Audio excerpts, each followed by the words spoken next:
Tales. బంగారు గుడ్డు కథ. అనగనగా ఒక ఊరిలో ఒక రైతు ఉండేవాడు. అతను చాలా సాధారణమైన జీవితం గడిపేవాడు. అతనికి కొన్ని బాతులు ఉండేవి. ఆ బాతులలో ఒక బాతు ప్రతిరోజు ఒక బంగారు గుడ్డు పెట్టేది. రైతు తొలుత ఆశ్చర్యపోయాడు, కానీ ఆ బంగారు గుడ్డు నిజంగా బంగారంతో తయారైనదని తెలిసి చాలా సంతోషించాడు. రోజుకో గుడ్డు పడి రైతు బాగా ధనవంతుడు అయ్యాడు. అతని జీవితం ఎంతో సుఖంగా మారింది.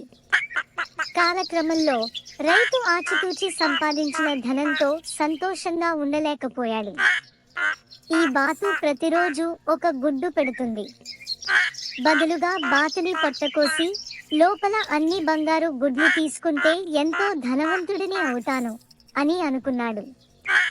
అతని దురాశ కారణంగా ఆ బాతుని పొట్టకోశాడు. కానీ లోపల ఒక్క గుడ్డు కూడా లేదు. ఆ బాతు కాస్త చచ్చిపోయింది. రైతు చాలా బాధపడ్డాడు. రోజూ ఒక గుడ్డు తీసుకుంటే బాగుండేదని ఏడవసాగాడు.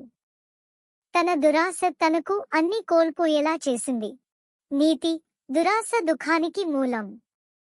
మీరు ఏ పని అయినా చేసే ముందే ఆలోచించండి.